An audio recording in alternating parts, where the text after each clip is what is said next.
한국에 왔잖아요. 이제 24년도에 한국에 왔거든요.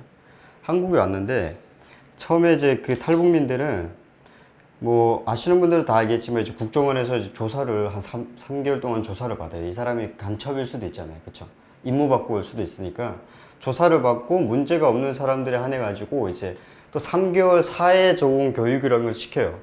왜냐면 북한이라는 사회는 이제 공산주의 사회고 우리가 이제 말은 뭐 남북한이 똑같은 말을 쓴다고 하지만 사회에 나왔는데 모든 게 다 외래어예요. 이제 북한은 그냥 조선시대라고 보면 돼요. 이제 우리 선조들이 쓰던 그냥 우리 문화어 있잖아요. 아, 근데 처음에 왔는데 막 물은 셀프 막 이제 그런 거, 뭐 에스컬레이터? 뭐 이런 게 뭐 하는 말이지? 이런 걸 못 알아듣겠는 거예요. 근데 우리나라에 이제 오게 되면 모든 게 다 생활 용어잖아요. 어떻게 보면 뭐 컵, 볼펜. 이 북한에서는 볼펜을 원주핀이라고 부르는데, 아, 처음에는, 볼펜 다 가져오셨죠? 이러는데, 볼펜이 뭔지 이제 모르는 거예요. 못 알아듣는 거예요. 그러다 보니까 이제 탈북민들이 이런 것 때문에 좀 적응이 힘들어요. 처음에 뭐 택시 타는 것부터 시작해가지고 뭐 지하철 타는 것도 생소하고 버스 타는 것도 생소하고 그러다 보니까 이제 그 사회 적응 기간이라고 3개월이 있는데 이 3개월 동안은 뭐 이제 외래어도 배워주고 이제 뭐 버스 탈 때는 어떻게 타고 택시 탈 때는 어떻게 타 이런 걸 다 배워주는 거예요. 근데 사실은 3개월 동안 이걸 배운다는 게 말이 안 되는 얘기거든요.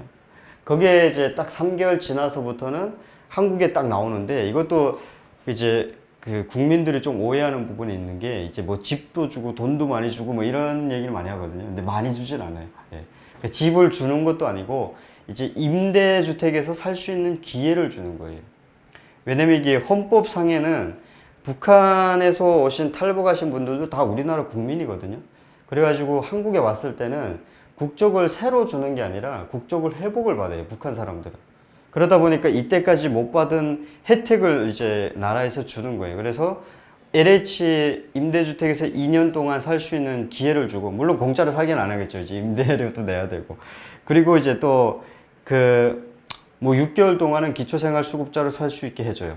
왜냐면 이게 북한에서 살다 보면 그 공산국가에 살다가 한국에 갑자기 3개월 사회적응 교육을 받고 나왔는데 이 사람이 어디 가서 일자리를 구하고 누가 이 사람을 받아줘요. 그렇잖아요. 그러다 보니까 6개월 동안 기초생활수급자의 조건을 주는데 이 6개월 동안 직업훈련 같은 걸 받을 수가 있어요. 그래서 이제 직업훈련을 받아가지고 뭐 컴퓨터라든가 아니면 뭐 이제 굴삭기라든가 이런 중장비 배워가지고 이제 나와서 일을 할 수가 있는 거죠.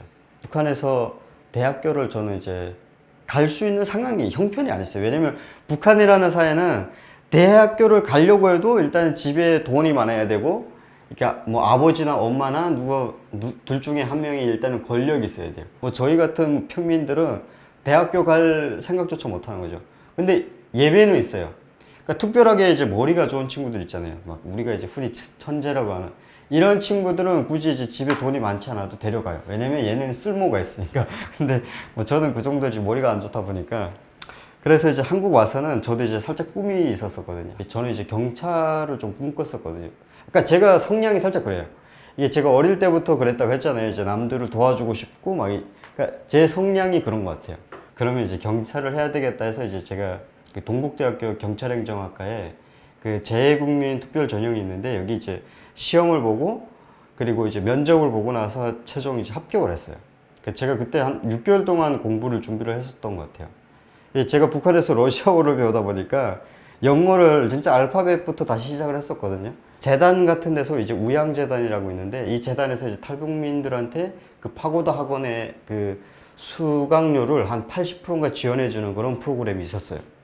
그래가지고 파고다 학원도 다니고 막 이러면서 6개월 동안 준비를 해가지고 대학교 이제 동국대학교 경찰행정학과에 붙었는데 그때 그 기쁨은 진짜 말로 다 표현할 수 없었던 것 같아요. 며칠 있으면 입학식 하는 날인데 이제 북한에서 전화 한 통이 걸려왔어요.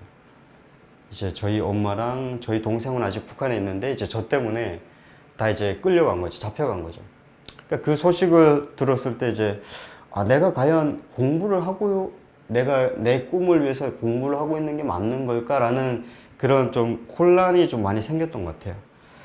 그래서 그때 이제 어떻게든 이제 뭐 엄마랑 동생을 살려야 된다라는 그런 생각이 좀 강했던 것 같아요. 그래서 이제 학교 그런 걸 다 포기하고 일단은 일을 해서 돈을 벌어야 뭐 가족한테 돈도 보낼 수가 있고 내가 이제 나중에 엄마랑 뭐 동생을 만난다고 해도 일단 내가 돈이 있어야 되잖아요. 대학교를 포기하고 나서 처음으로 들어갔던 회사가 이제 제가 백화점이었어요.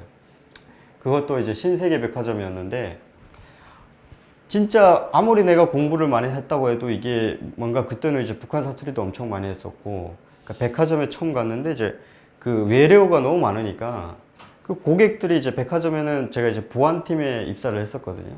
그 정장 입고 막 돌아다니는 친구들 있잖아요.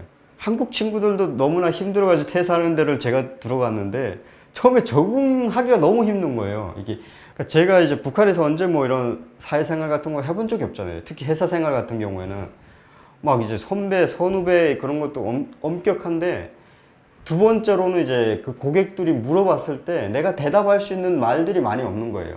그러니까 뭔가 내가 얘기를 하면 사람들이 그 무슨 말인가 못 알아듣는 거예요.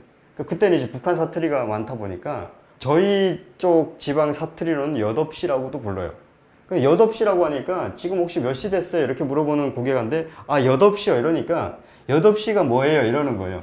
그러니까 이제 그때부터 당황하게 되니까 말이 안 나오는 거예요. 뭐라고 설명을 해줘야 되지? 막 이런 것들이 처음에는 진짜 너무 어려웠었거든요. 그렇게 어렵게 이제 회사 생활을 하다가 이제 욕도 엄청 많이 먹었죠. 선배들한테. 너는 왜 뭐 들을 수 있는 게 몇 개나 되냐고. 그래서 이제 처음에 막 무시도 많이 당했어요, 이제. 아무래도 지금까지 우리 사회는 이제 북한이라는 그런 차별화된 시선들이 있거든요. 탈북민이라고 하면 좀 살짝 무시하고 이런 경향들이 있어요. 그러다 보니까 이제 북한에서 온 거를 숨기고 일하는 사람들이 많은데 저 같은 경우는 숨기질 않았어요. 넌 북한에서 온 애니까 저럴 수 있다라는 이런 얘기도 이제 대놓고 막 그런 얘기도 많이 들었어요. 그 백화점에서 한 1년 정도 보안팀에서 일했으면 거의 고참 선배가 되거든요. 예, 왜냐면 이게 진짜 젊은 친구들이 일하는데 보통 일이 힘들고 그러다 보니까 한 3개월 내에서 그만두는 친구들이 진짜 많았어요. 근데 제가 1년 동안 하다 보니까 예, 이렇게 오래 일하게 됐습니다.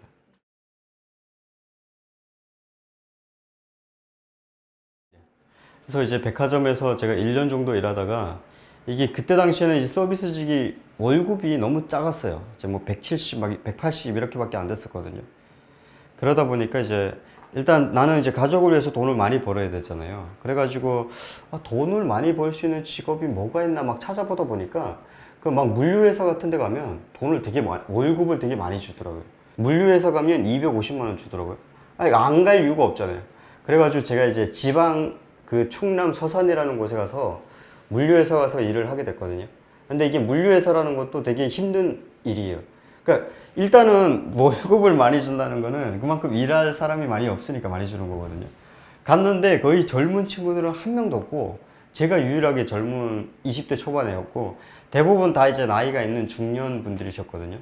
근데 그 물류회사라는 게 이제 저희는 그 자동차 엔진 만드는 공장에 그 엔진 만들 수 있는 부품을 넣어주는 회사였어요. 그러다 보니까 이제 엔진이라는 게 자체가 이제 다 철덩이잖아요.